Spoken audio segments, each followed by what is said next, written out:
Autisme vie entière, chercheur associé au CNRS à la faculté de médecine Marseille-Nord et chargé d'enseignement à Aix-Marseille Université et à l'université Paris 7. Le professeur Geffner évoquera ici les risques des interventions univoques centrées sur les dogmes et non sur la personne, les erreurs de diagnostic et les risques de rupture dans les pratiques d'accompagnement, notamment chez les adultes, et quelques idées et stratégies pour atténuer ces difficultés. Suivra un temps de questions, voilà, de 10 à 15 minutes. Merci. Bien, bonjour à toutes et tous. Je remercie sincèrement l'association Agir pour l'autisme de m'avoir invité, ainsi que les différentes associations de Drôme et Ardèche. Alors assez modestement, et avec le recul de 25 ans de pratique auprès des enfants d'abord et des adultes ensuite, je vais essayer de vous évoquer un certain nombre d'erreurs, d'impasses parfois dans la prise en charge du diagnostic jusqu'aux interventions. Je vais vous situer quand même l'endroit où je travaille, sur le plan clinique. Je travaille à mi-temps dans un SAMSA qui a 10 ans d'expérience maintenant, qui est en fait le SAMSAD, service d'accompagnement médico-social pour adultes autistes à domicile ou à partir du domicile. Et nous nous occupons avec une équipe pluridisciplinaire de vingtaine d'aides-soignants et d'AMP, et puis une équipe technique et d'encadrement avec 2 psychologues à temps plein, une assistante sociale, une infirmière, un coordinateur, de 50 adultes autistes, tout trouble envahissant du développement ou trouble du spectre autistique. Je vais reparler de cette différence après. Dans tous les secteurs de leur vie, depuis le médical, le paramédical, le social, le professionnel, c'est faire de l'accompagnement au travail. On est un service passerelle, un petit peu, donc c'est assez peu connu les SAMSA, en tout cas pour l'autisme, très très peu en France, je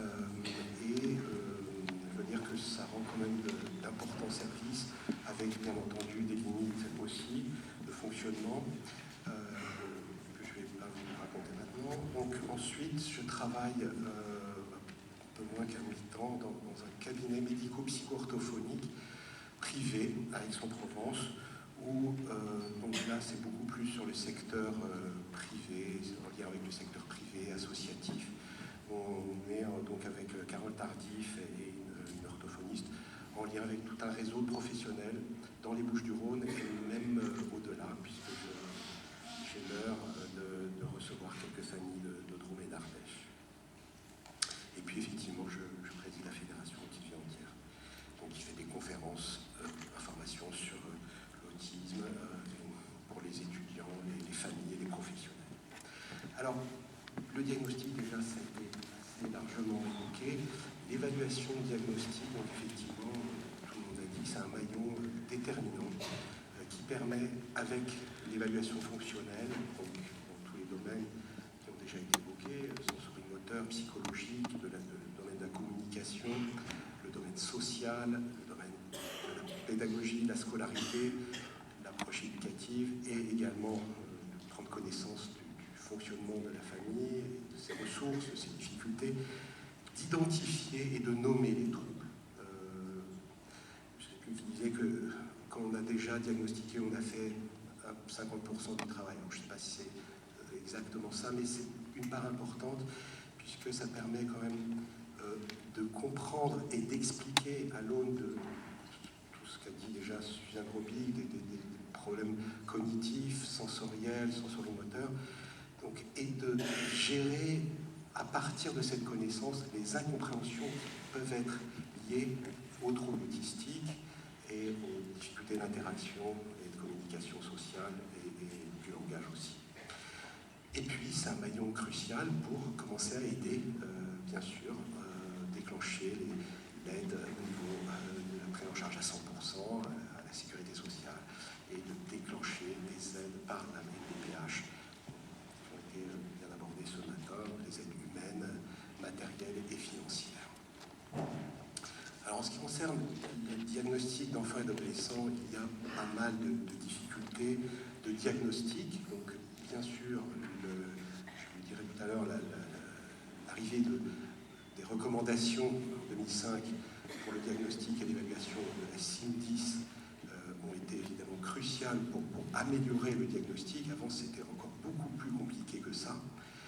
Mais il y a encore des difficultés de diagnostic. Pourquoi? Parce que chez les enfants et les adolescents, il y a, je vous montrerai, pas mal de comorbidités.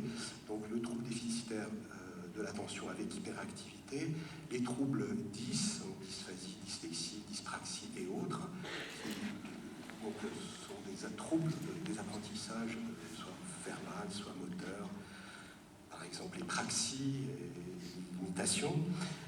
La précocité intellectuelle, qui n'est pas diagnostiquée en tant que telle, qui n'a aucune classification. On s'accorde à dire que pour être surdoué, il faut avoir 130 de QI dans tous les domaines, et les personnes autistes sont souvent très hétérogènes au niveau du profil cognitif. Donc s'il y a des éléments de précocité, ça n'est pas pour autant nécessairement un enfant précoce, mais il peut y avoir une association des deux, autisme et précocité. C'est ce qu'on appelle les adultes Asperger avec haut potentiel intellectuel. Et puis, beaucoup de troubles émotionnels de type anxiété-dépression, on va voir un peu les chiffres aussi. Et puis, pour les pédopsies, on va dire à l'ancienne, comme moi, qui suis quand même maintenant, disons, assez ancien dans le métier, j'ai vu quand même beaucoup de diagnostics de troubles de l'attachement, qui sont une notion complexe, qui sont liées aux carences, aux dépressions maternelles, parfois familiales, qu'on voit donc dans des familles très carentielles, et pour exemple aussi, on va dire au maximum, des difficultés qui viennent, disons, plus du côté du parent, qui a du mal à investir son enfant, et qui ont été pris évidemment pour de l'autisme pur. En réalité, il y a des formes d'autisme qui tirent plus du côté de la carence et de la dépression, et au maximum, c'est les formes d'hospitalisme qu'on voit chez les enfants de pouponnière en Roumanie, ou des enfants très déprivés au sein d'une famille, c'est-à-dire l'hospitalisme à domicile, qu'on appelait. Alors, c'est pas l'un ou l'autre, on va voir que c'est plus compliqué que ça. Il y a donc, je vous disais, beaucoup de comorbidités, ça a été déjà évoqué, mais je fais juste un rappel. Donc 45% à peu près de déficience intellectuelle. Désordre du langage variable. Pourquoi? Puisqu'effectivement, avec le DSM-5, les troubles du langage ont été sortis. C'est-à-dire c'est plus une triade, comme l'a dit Robic, c'est une diade. Les troubles du langage sont sortis de la nosographie américaine. Et on n'est pas sous le joug ou sous l'influence du DSM-5. Actuellement en France, la France a déjà mis du temps à intégrer la CIM-10, et elle n'est certainement pas prête à intégrer le DSM-5, et il y a des raisons aussi objectives et importantes sur lesquelles je reviendrai. Déficit donc d'attention avec hyperactivité, 28 à 40% de la population, des tics et des troubles moteurs, donc dyspraxie et autres, donc pour près de 80%, donc c'est très important. En termes d'association avec des troubles émotionnels et psychiatriques, donc il y a l'anxiété très fréquente, c'est-à-dire presque 1 sur 2 des troubles anxieux qui sont secondaires et qui sont parfois pris pour les troubles primaires. Récemment, il y a un diagnostic où l'anxiété était telle qu'elle cachait le reste, et c'est très probablement un trouble autistique. La dépression aussi, surtout à l'adolescence, mais même dans l'enfance, et également beaucoup à l'âge adulte, 12 à 70%, 12 c'est plutôt chez l'enfant, 70 c'est plutôt dans certaines séries, et plus particulièrement chez les adultes. Des troubles obsessifs compulsifs, les TOC. Alors, les désordres psychotiques sur lesquels je vais revenir, 10%, autour de 10-15%, surtout à l'adolescence et à l'âge adulte, c'est-à-dire l'association de troubles de type hallucinatoire et des constructions délirantes parfois qui ressemblent à s'y méprendre à des formes de schizophrénie ou schizophréniforme. Alors, chose qui n'est pas très connue, les désordres d'abus de substances, pour généralement calmer l'anxiété, améliorer le contact social. Donc ça peut être l'alcool, ça peut être le cannabis, et puis il y a tout ce qui est aussi certains médicaments qui sont anxiolytiques et dont les personnes n'arrivent pas à se passer des hypnotiques. Alors le comportement défiant et opposant qui est associé, qui fait dire l'enfant il s'oppose, il m'en veut ou il n'aime pas. Et donc on s'aperçoit assez souvent, c'est une opposition non pas en tant que telle, mais c'est une opposition souvent de protection. Ce n'est pas non à tout jamais, non je ne veux pas m'habiller ou non je ne veux pas aller à l'école. C'est au moment où l'enfant doit se mettre en acte pour réaliser une tâche ou s'habiller. À ce moment-là, il n'est pas prêt et il bloque, il dit non. Et après, ça peut être une spirale évidemment négative qui énerve le parent, etc. Donc il ne faut pas rentrer dans le piège du comportement défiant, opposant, mais ils sont quand même assez fréquents.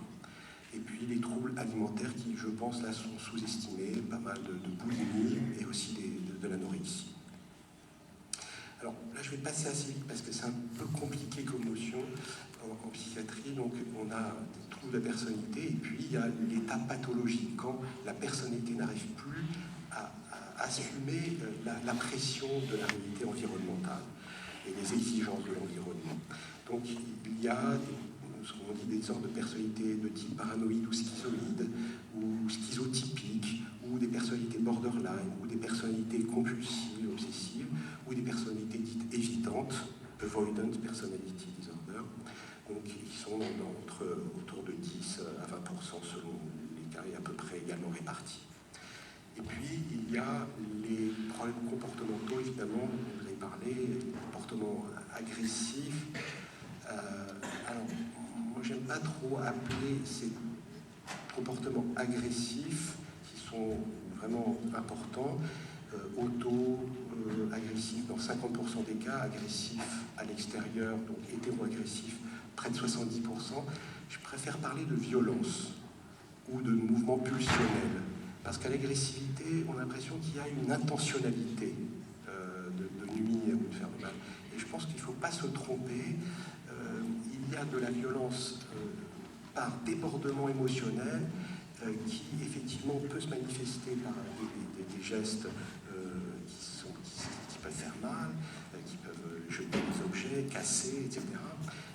Mais c'est généralement parce que la violence à l'intérieur doit s'exprimer, doit s'extérioriser sur l'extérieur qui donc, vient être comme une espèce de déclencheur.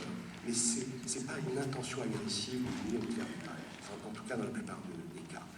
Bon, le pica, c'est quand même important aussi, c'est des enfants qui mangent des aliments, des objets, des feuilles non comestibles de la terre. Et puis, il ne faut pas négliger les tentatives, les idées suicides, mais aussi les passages à l'acte suicidaire. C'est pas négligeable quand la pression, l'angoisse et la dépression sont trop fortes. Certains jeunes, donc il faut être très vigilant. Et là, c'est pour le coup, on a appris qu'il n'y avait pas d'urgence en pédopsychiatrie, mais là, si, c'est vraiment une urgence pédopsychiatrique. Et puis, il y a les troubles médicaux aussi, sur lesquels il faut évidemment faire très attention. L'épilepsie, les problèmes gastro-intestinaux, dont Mme Robic a parlé, les problèmes de régulation immunitaire avec plus d'infections, infection générale, ou un point de départ effectivement aussi digestif. Et puis, très fréquemment, les troubles du sommeil, qui sont soit des troubles de l'endormissement, soit des réveils nocturnes, sur lesquels je reviens un petit peu après.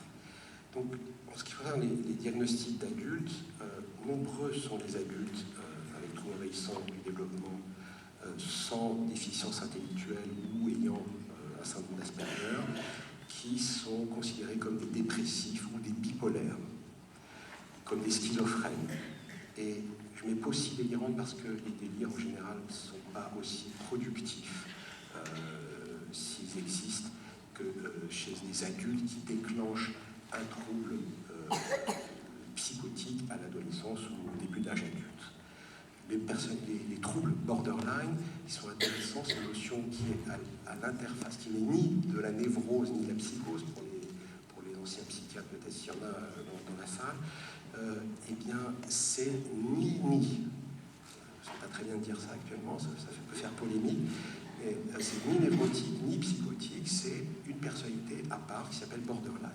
Et ça n'a pas du tout été décrit pour décrire les Asperger, mais il se trouve qu'il y a beaucoup d'Asperger qui peuvent faire penser à des personnes qu'on appelait autrefois borderline. C'est-à-dire que, je vais le dire un petit peu plus tard, selon la formation, évidemment, selon la lunette, l'éclairage qu'on a, on va diagnostiquer selon notre théorie du sujet, selon notre expérience, et une même personne peut être diagnostiquée par 3 psychiatres avec 3 diagnostics différents. C'est dire que c'est pas très précis, qu'il y a aussi des problèmes, on va dire, de génération, il y a des problèmes aussi d'adultomorphisme, où on projette des diagnostics sur l'enfant, alors qu'on faisait avant chez les adultes uniquement.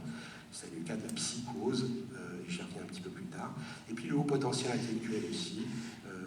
Parfois, les Asperger ne sont pris que pour des hauts potentiels, alors qu'ils ont un problème, on va dire, autre, avec des recouvrements effectivement cliniques. Les HPI peuvent avoir aussi des problèmes purs, on va dire, peuvent avoir des problèmes sociaux, peuvent être un problème de gestion émotionnelle. Donc, là encore, même personne est diagnostiquée selon l'angle, selon l'approche, différemment. C'est ce qui est représenté un petit peu ici. Vous voyez des constellations de troubles, les TED, les TSA, les troubles psychotiques, les troubles moteurs, dysphasie, etc. Ce ne sont pas des galaxies si éloignées que ça les unes des autres, et il y a même de forts recouvrements et beaucoup de comorbidité entre les symptômes émotionnels et des symptômes de TED. Et donc, selon, si vous voulez, la lunette, soit la forêt des autres troubles va cacher l'arbre des TED, qui on voit un tout petit peu au fond, soit au contraire, c'est le TED qui va cacher la forêt des autres troubles. Donc, si on est, on va dire, attentif à ça, on va tenter de faire finalement un diagnostic multiple, parce que on est dans la complexité, on est dans la multifactorialité, à peu près dans toutes les pathologies que j'ai représentées plus haut. Il n'y a pas une cause de trouble émotionnel, il n'y a pas qu'une forme de dysphasie, il n'y a pas qu'une déficience intellectuelle, et les TED et TSA sont la voie finale commune, clinique, d'une foultitude de causes, de facteurs de risque plutôt. Ce n'est pas une cause qui entraîne toujours le même syndrome autistique, donc une foison de troubles d'origine génétique, environnementale et, comme je l'ai dit, de troubles épigénétiques. Alors, en France, nous travaillons avec les recommandations de la HAS de 2005, qui recommande d'utiliser la CIM-10, qui inclut l'autisme infantile, l'autisme atypique, l'Asperger, le RED, troubles désintégratifs, TED, NS, qui est donc à peu près superposable au DSM-4. C'est bien ainsi, je pense. Je ne recommande pas du tout d'aller chercher du côté du DSM-5, même si pour les chercheurs, il faut utiliser on va dire les monographies les plus actuelles. Il faut quand même savoir que le directeur du NIMH américain a dit que le DSM-5 est tellement incomplet et imprécis qu'il ne financerait pas des études où les enfants ne seraient diagnostiqués qu'avec le DSM-5. Donc, attention au nouveau, toujours au dernier smartphone, au dernier diagnostic, etc. Le diagnostic par la CIM-10 est suffisant et tout à fait correct, même si donc on peut faire 3 diagnostics, pourquoi pas. Ce qui est recommandé en France, c'est de faire un diagnostic avec CIM-10, et si on veut, on fait des correspondances avec la classification française des troubles mentaux, qui, soit dit en passant, a fait un gros effort en France, puisqu'en 2012, il s'est passé assez inaperçu. Ils ont enfin rangé l'autisme, non plus dans les psychoses, mais dans les TED. Mais comme on n'abandonne pas si facilement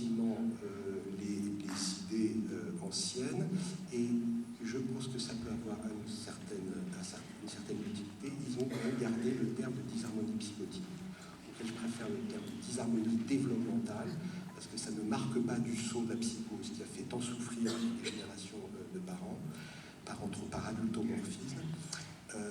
Mais il faut savoir que avec le DSM-5, on voit de plus en plus clairement, avec cette dimensionnalité, cette notion d'intensité du trouble, de l'exit de la notion de catégorie. C'est une grande catégorie maintenant, c'est plus des catégories comme avant.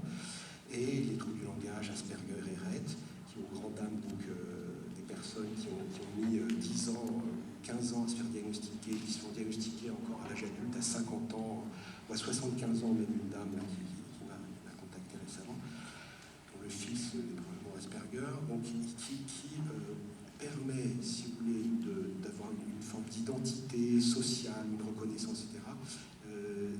Ne pas abandonner trop vite le DSM-5, c'est laisser aussi du temps aux personnes qui ont un syndrome d'Asperger de vivre avec et de ne pas être trop inquiètes. Certaines me disent, mais qu'est-ce que je vais faire si le DSM-5 passe en France? Mon Asperger, ici, va... Ne vous inquiétez pas, c'est un trouble cycle léger, sans déficience intellectuelle. C'est juste une façon de nommer différente, de ne pas être asservi aux mots, ni dans un sens positif, ni dans un sens négatif. On voit aussi qu'il y a pas mal de parenté neuropsychologique, génétique, entre certaines formes de TED et certaines schizophrénies aussi.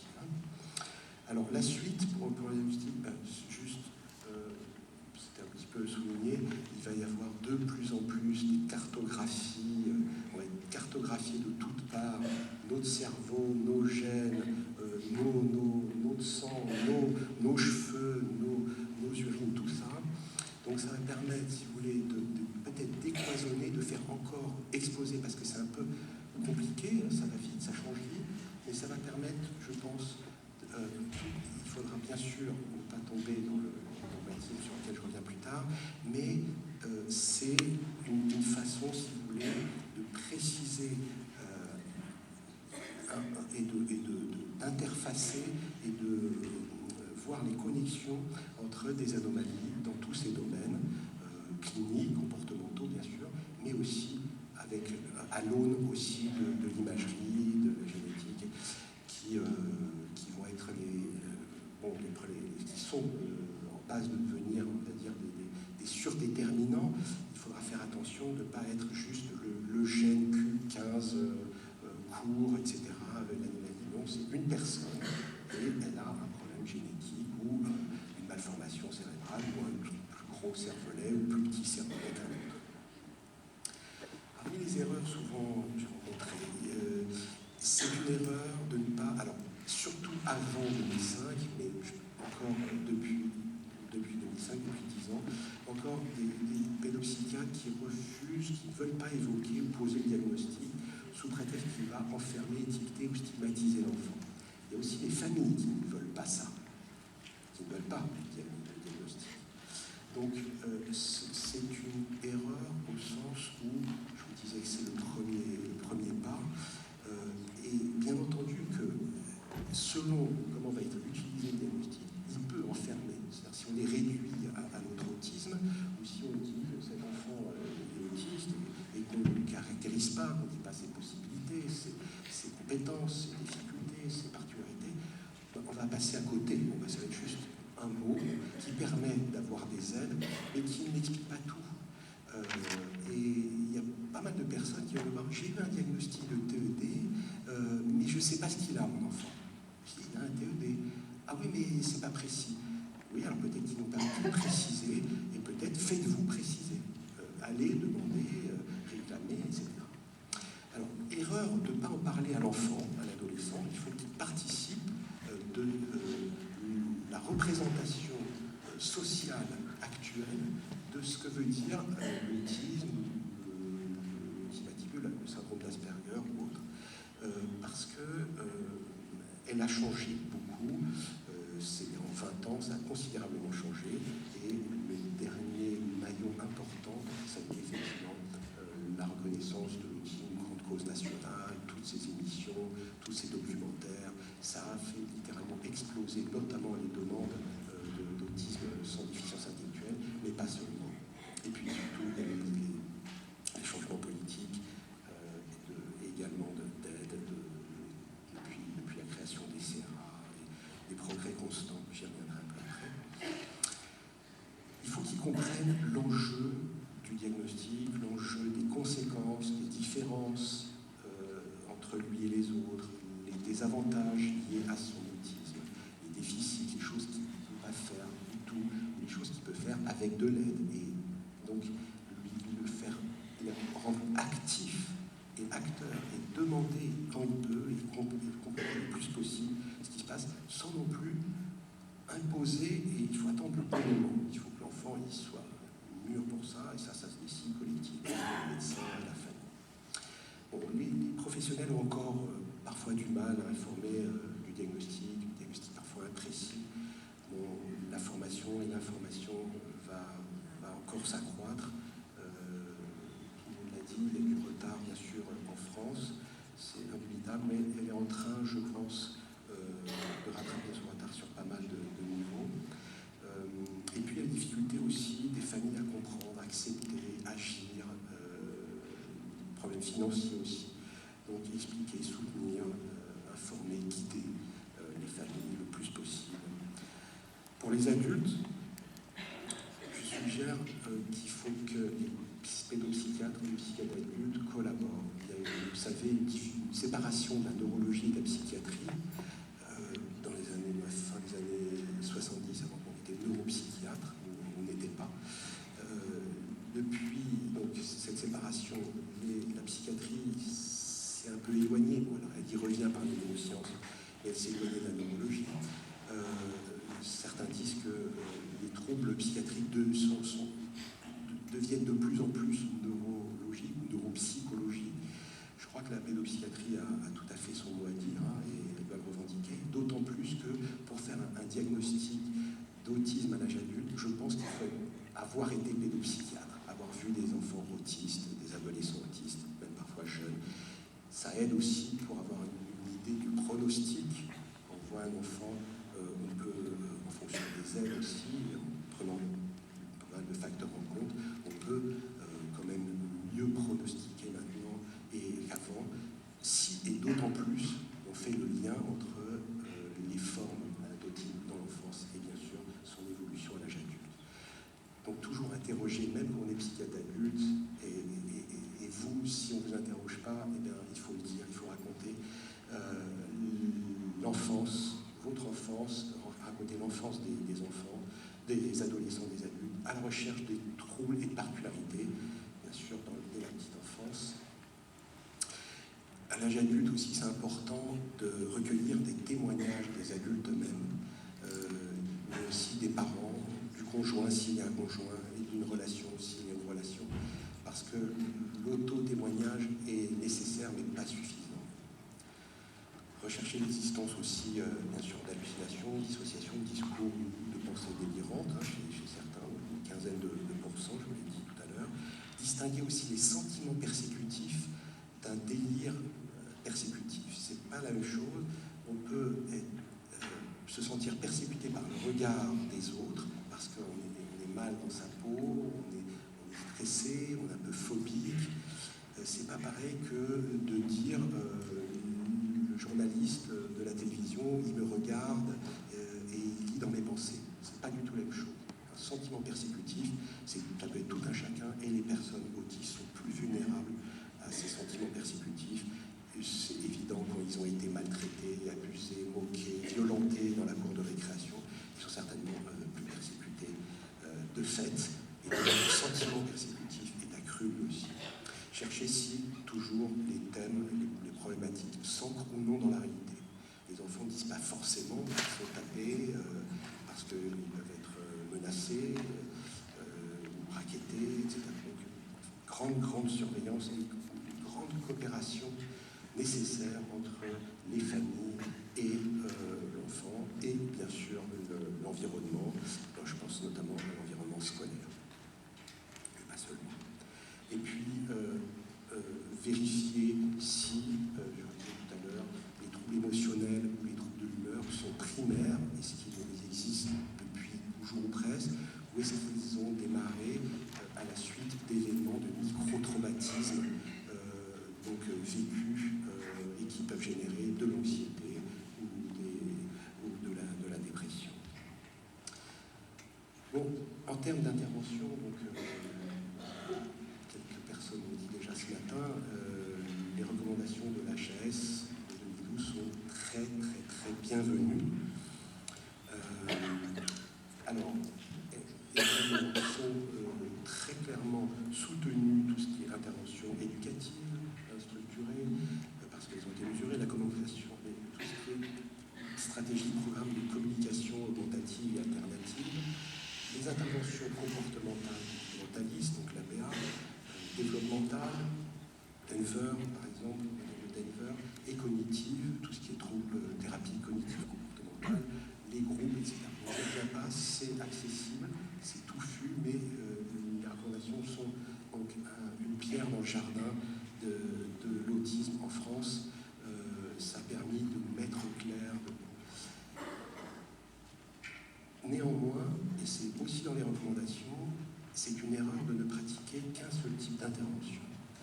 C'est une erreur de surstimuler ou sous-stimuler l'enfant. C'est une erreur de ne pas communiquer aussi autour de l'enfant et bien sûr avec l'enfant. C'est une erreur qui peut encore s'entendre de moins en moins, de ne pas démarrer un suivi orthophonique au motif que l'enfant n'a pas encore de langage. Alors, il faut démarrer un suivi orthophonique le plus vite possible pour installer la communication. Le langage viendra après. La communication, c'est une évidence. Elle démarre avec un suivi orthophonique, quand c'est possible.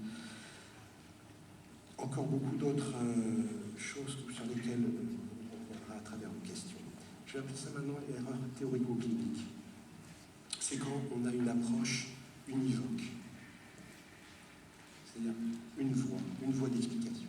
On a vu qu'il y a une multiplicité de théories, même s'il y a des tentatives d'unifier, de rapprocher, de combiner des approches.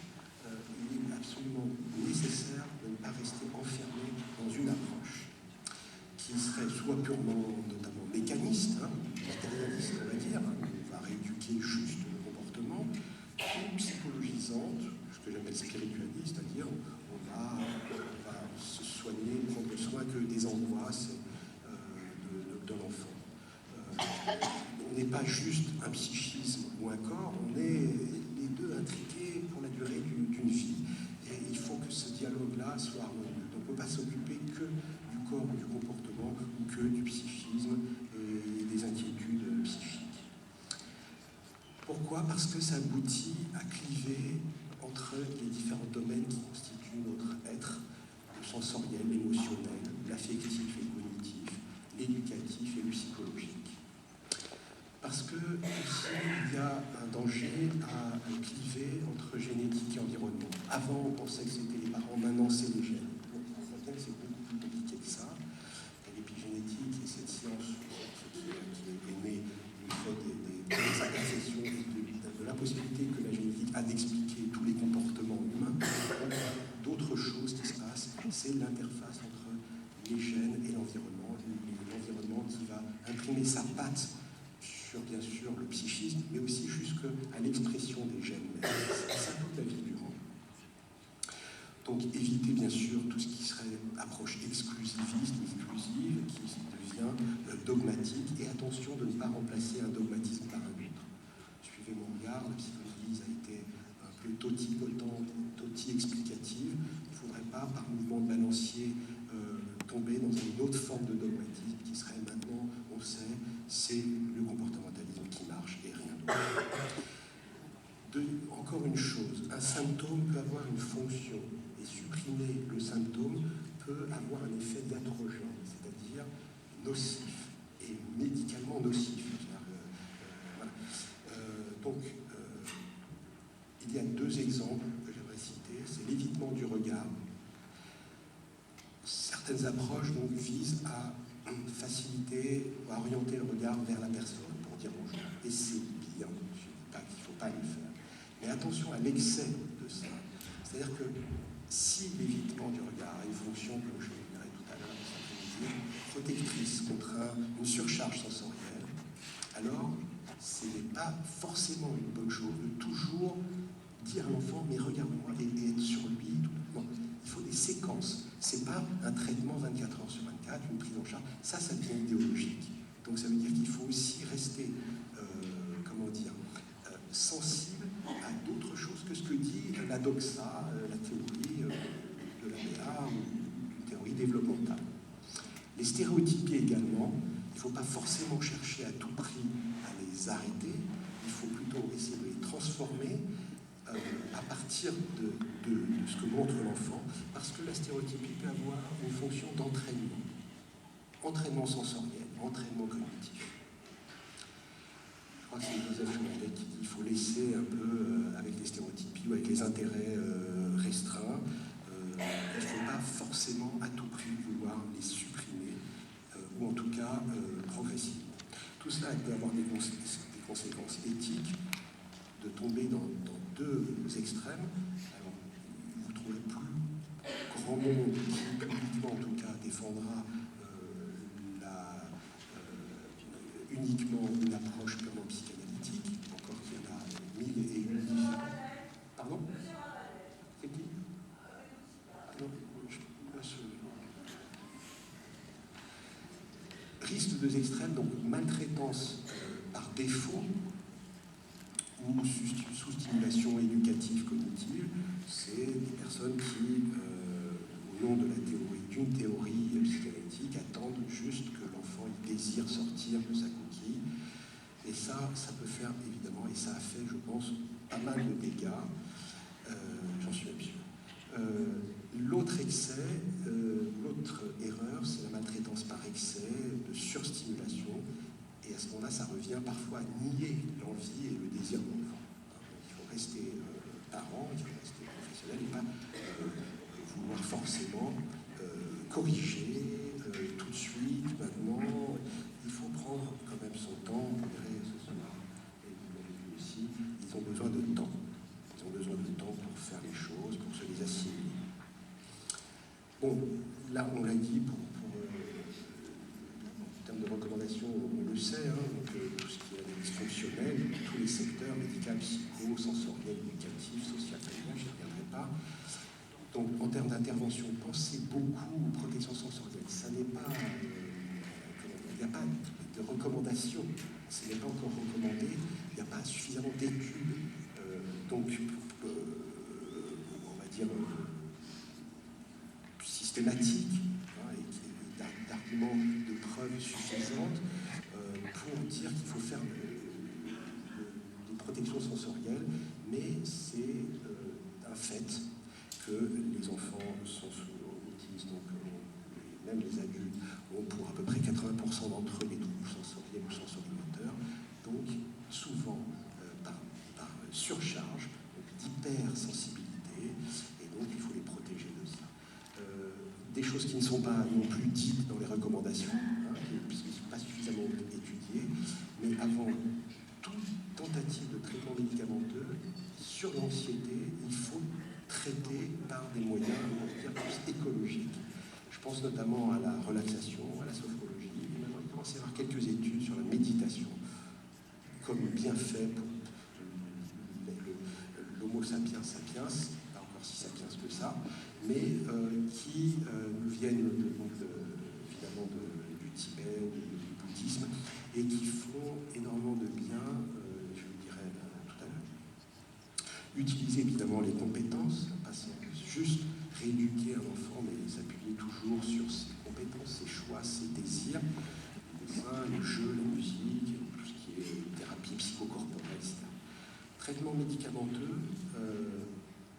encore énormément, et j'ai l'impression que j'ai été maltraité dans mon enfance, parce que de temps en temps, on me donnait du Terralène, par période un petit peu agitée.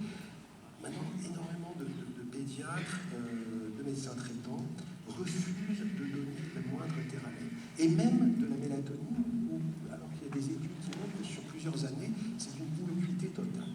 Le seul risque qui est avec la mélatonine, c'est que ça ne fasse pas d'effet. Donc c'est risque important. Donc mélatonine en première intention, pour l'endormissement c'est bien, théramène c'est plutôt pour les réveils ou le nopron. L'arisperidone, donc il y a un agrément, une AMM, autorisation de mise sur le marché pour les troubles du comportement, dans le retard mental, mais aussi dans le vie, pour les agitations, la violence sur soi, objet ou sur autrui. Les stéréotypies, quand ils sont vraiment très envahissantes, ça peut calmer, mais ça a des effets secondaires. Le méthylphénidate, quand il y a une composante importante dans le trouble autistique de déficit attentionnel, et puis les anxiolytiques et les antidépresseurs, évidemment, le moins possible, mais il ne faut pas non plus se restreindre, s'empêcher de traiter quand ça peut apporter un mieux-être en tout cas. Alors les transitions imprévisibles pour les enfants, les adultes, je parle des changements, des accueils, des transferts non préparés. Ça c'est mortel. Beaucoup de stress, d'angoisse, de mouvements pulsionnels et de violence. Et puis ce que je vous disais, les erreurs d'interprétation sur l'intentionnalité. On pense que l'enfant nous provoque. C'est généralement pas vrai. Et donc, attention évidemment à tout ce qui est contre-attitude des professionnels, mais aussi des familles contre ça. Donc évidemment, il faut préparer ça, c'est utile de revenir là-dessus. Les supports visuels, vous savez, sont importants parce qu'ils sont stables, ils sont prévisibles, ils sont répétitifs, reproductifs, ils permettent de préparer, d'anticiper. Habituation progressive aussi, éventuelle, dans un lieu, dans une nouvelle DME, ou dans un nouveau CNPP, ou dans un CCA, ou ailleurs. Accompagner au changement par l'équipe qui connaît la personne. On est dépositaire. Je suis des enfants qui sont devenus adultes depuis 25 ans. C'est une forme de fidélité peut-être exagérée, mais quand je vois que les personnes ont besoin toute la vie durant d'une personne ressource qui peut changer pour le temps, mais qui n'en trouvent pas ailleurs, eh bien, ils peuvent revenir. Donc, c'est accompagner parfois la vie durant. Transférer nos connaissances et nos compétences, toujours dans ces moments de changement, pour ne pas perdre de repères. Au niveau institutionnel, attention aux enquistements, aux aggravations de situations complexes et à la boucle émissarisation de certains ados ou adultes. Sur la bonne formule, c'est quand on veut tuer son chien, on l'accuse de la rage. Ça peut venir très insidieusement et très inconsciemment. L'institution, on le sait, peut devenir iatrogène, peut devenir maltraitante. Il y a plein de programmes sur la bientraitance pour essayer de lutter contre ça, qui n'est pas seulement l'absence de maltraitance, qui est vraiment apporter quelque chose d'un mieux-être, d'un bien-être médical, social, etc. Les violences qui peuvent générer des troubles du comportement, du repli ou de l'isolement, qui peuvent générer des incompréhensions, des clivages, de la violence entre les institutions et les familles ou au sein de l'institution aussi. Et donc, générer des contre-attitudes, ce qu'on appelle le transfert aussi. Violence et crise institutionnelle.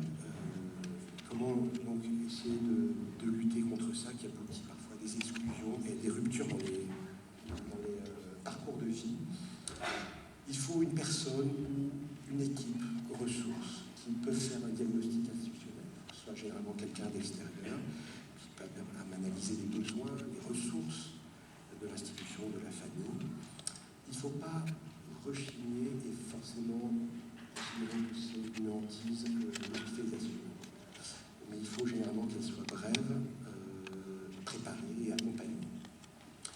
Et puis il y a tout ce qui est qualité de vie professionnelle, les recommandations aussi. Dès 1995, il était question d'analyse des pratiques pour les professionnels, de les soutenir dans le travail. Les professionnels, pour eux, c'est aussi évidemment difficile. C'est pas 24 heures sur 24, mais c'est de nombreuses années de vie professionnelle. Donc analyser les pratiques, c'est-à-dire analyser une situation, faire une hypothèse, un projet, et puis à côté de ça, les supervisions, c'est pas pareil, qui permettent de travailler sur les conflits et les clivages intra-institutionnels, inter-institutionnels ou entre familles et institutions. Les hospitalisations, donc, attention à l'hospitalisation prolongée, parce que ça génère de l'hypostimulation, généralement, risque de violence, d'abus.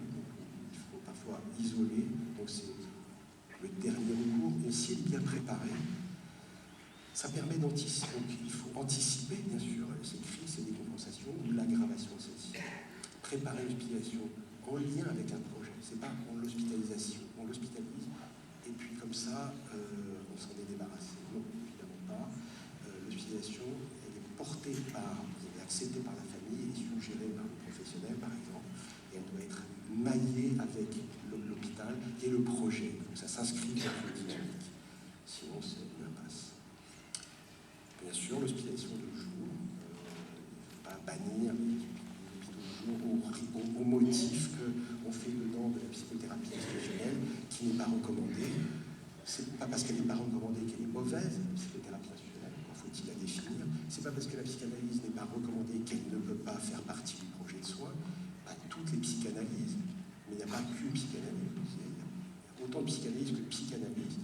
Et puis, il y a des psychanalystes qui sont quand même des gens sérieux, ouverts, qui réfléchissent, qui intègrent les autres données des autres approches. Ah bon, attention, là aussi, ne pas faire de book émissarisation. Relais en famille d'accueil, ça peut être un dépannage. On n'est pas abandonnant son enfant abandonnique si on confie, mais il vaut mieux ça que d'être de la violence à la maison, de la capacité à faire évoluer les choses. Et les interventions, évidemment, doivent être articulées entre sanitaire, médico-social. J'enfonce des portes ouvertes, mais dans la réalité, il faut le faire.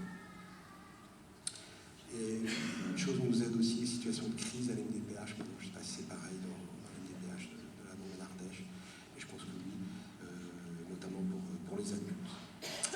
Médication, bon, attention aux surcharges, il y a l'habituation, les effets secondaires sur la conscience, sur le poids, sur les règles. Il vaut mieux ne pas utiliser de médicaments, mais quand on l'utilise, alors pas trop de dosage, attention aux posologies, attention au traitement continu à vie, comme ça, où on ne fait qu'ajouter des traitements.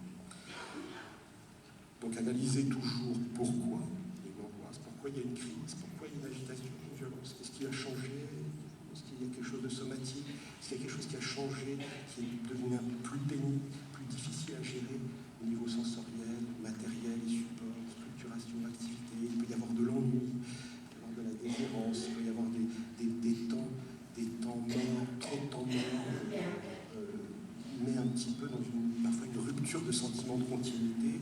Le jeune se sent finalement ne pas savoir que faire, le fait tourner en rond et le fait mouliner, ça peut être très très mauvais. Donc éviter en général les neuroleptiques si possible, et privilégier les anxiolytiques, moins d'effets secondaires, essayer de régulièrement diminuer les doses et faire des fenêtres thérapeutiques aussi. Et privilégier si possible les traitements ponctuels. J'arrive vers la fin, donc attention que l'approche diagnostique et thérapeutique soit toujours centrée sur la personne et son environnement familial. On ne va pas traiter des gènes, on ne va pas traiter des neurones, on ne va pas traiter la cognition, les émotions, le langage, la motricité ou la théorie du professionnel. C'est tous ces aspects à la fois et en plus tout ce qui est environnemental, familial, culturel, social, psychosocial. Je travaille à Marseille, des familles qui sont migrantes, avec des problèmes multiples. C'est pas pareil que de traiter une famille qui est argentée, qui a des moyens, etc., etc. Donc il faut tenir compte de tous ces éléments, ethniques et culturels aussi. Bon, bien sûr, l'évaluation, la pluridisciplinarité. J'insiste aussi sur une approche plurithéorique, c'est-à-dire il n'y a pas qu'une théorie qui est bonne, il faut les intégrer, si possible, les combiner en essayant de prendre le meilleur de chacune. Le partenariat, toujours, entre les professionnels, entre le public et le privé et le milieu associatif. La coordination, il faut un référent. La continuité, ça, c'est pas juste accompagner, c'est veiller aussi à ce qu'après une prise en charge, il y a des relais, si possible, essayer de trouver des relais dans le milieu. Et puis, l'ouverture critique, qu'elle soit positive ou négative. Critique, c'est pas que négatif. Alors, autocritique, on peut soit s'auto-féliciter, soit s'auto-critiquer négativement, commettre des erreurs, intercritique aussi entre soi. Il n'est pas interdit de ne pas être d'accord, mais il faut rendre ce désaccord fructueux, c'est-à-dire qu'il soit dialectique. Par rapport, par exemple, aux données de la littérature scientifique, qui nous apprennent de plus en plus de choses, mais être critique quand même aussi par rapport à la littérature scientifique. Tout ne se vaut pas, c'est pas parce que c'est publié que c'est vrai, ça peut être démontré que c'est pas vrai le lendemain. Notamment au niveau des gènes, on pensait qu'il y avait, à chaque fois c'est une révolution quand on trouvait un gène, maintenant on a entre 200 et 1000 qui sont des candidats pour l'autisme. Donc on va dire on a trouvé le gène de l'autisme, c'est évidemment un non-sens. Et ouverture critique aux autres approches, aux autres professionnels, aux familles. Ça, c'est dans un monde idéal, rêver. Repérer et former les personnes, les dispositifs et les institutions ressources, et réciproquement, les institutions ressources, les personnes ressources vont elles-mêmes interroger, faire avancer la cause, poursuivre le maillage à tous les niveaux, et la vie entière, et toute la vie durant, toujours bien en lien avec les tutelles, avec le tissu social, avec le monde professionnel. Quelqu'un l'a dit, les adultes sont et restent les parents pauvres de la situation de l'autisme en France, et c'est bien regrettable parce que ça concerne évidemment beaucoup plus de personnes que les enfants et les adolescents jusqu'à 18 ans. Sous la houlette d'une volonté politique, locale et nationale, je crois qu'il se passe des choses ici. J'aimerais avoir un petit peu d'espoir. Le pronostic des TED ou TSA s'est nettement amélioré en France au cours des dernières 20 années. J'en suis sûr et certain. J'ai vu la progression, le diagnostic de plus en plus précoce, des prises en charge qui se diversifient, des erreurs épistémologiques, théorico-cliniques qui sont corrigées de plus en plus. Donc, je pense que ça améliore le pronostic à l'âge adulte. Mais il reste encore beaucoup à faire. Je vous remercie de votre attention.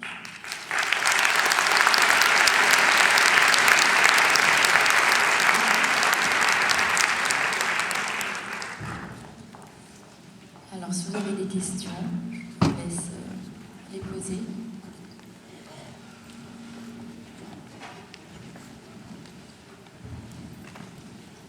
Votre famille n'a plus d'oreilles ni de langue.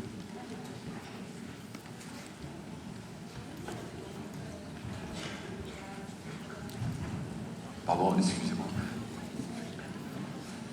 Bon, et bien si... Ah, si, il y a des questions. Voilà, vous avez parlé à plusieurs reprises, et Madame Cazet également, de la coordination.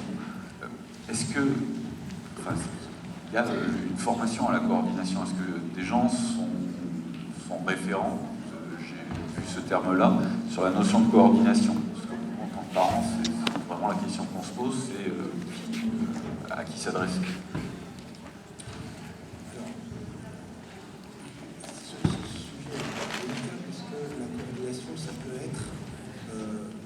Implicitement, ça peut être la famille qui l'a fait.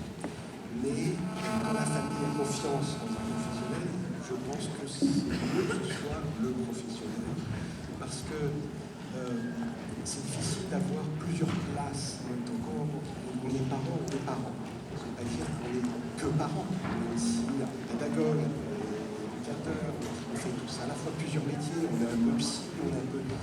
Mais le rôle de coordination entre les professionnels et de lien entre les professionnels et les tutelles, je pense que c'est préférable que ce soit un professionnel.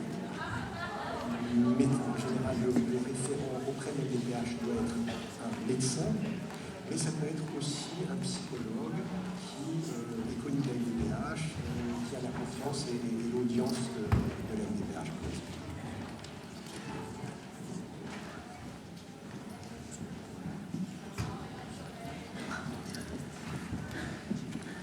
Il y a d'autres questions?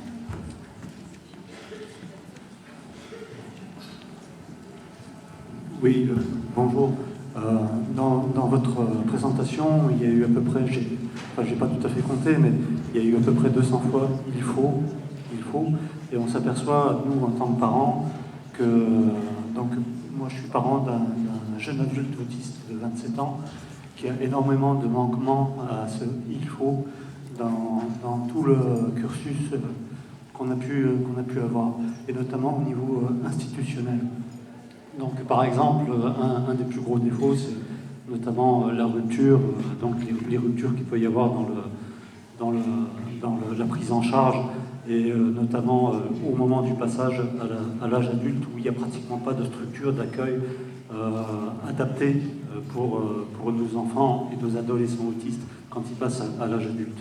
Et donc on se retrouve parfois et souvent, en tant que parents, avec des situations d'attente de plusieurs années sans prise en charge aucune, avec un retour en famille entier et 24 heures sur 24.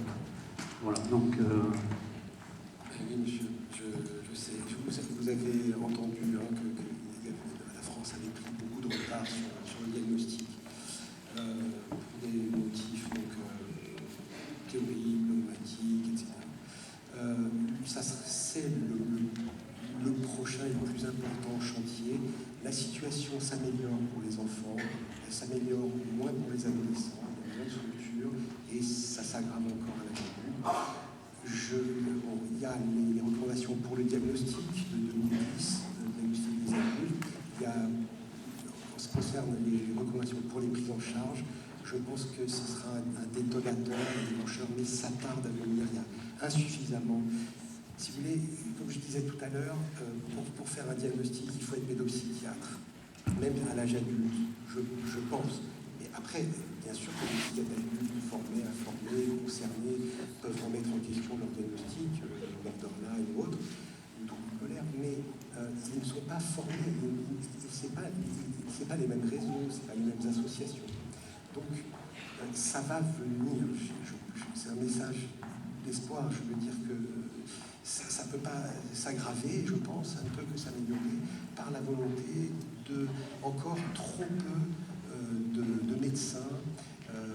Et heureusement, il y a des associations qui poussent. Mais voilà, je pense que c'est toujours, en France, c'est les associations qui ont fait bouger clairement la situation. Je pense que c'est encore aux associations de faire bouger les politiques, par les médias, etc., pour qu'on se penche davantage sur les adultes. Et donc, ça ne peut que s'améliorer. Mais aujourd'hui, c'est encore du faux, c'est encore du yaka. Il n'y a pas encore vraiment clair des recommandations. Donc, les médecins ne peuvent pas s'appuyer dessus. Et s'ils sont pédopsychiatres, ils vont plus s'occuper des adultes après 18 ans. Quelques rares le font. Donc c'est ça qu'il faut changer. Ça veut dire, j'essaye d'alerter mes collègues donc à Marseille pour qu'il y ait des passerelles plus faciles pour la formation qui est encore trop infime sur le team. Ça, je pense que c'est une énorme lacune et gravissime dans ses effets. La formation pendant les études de médecine.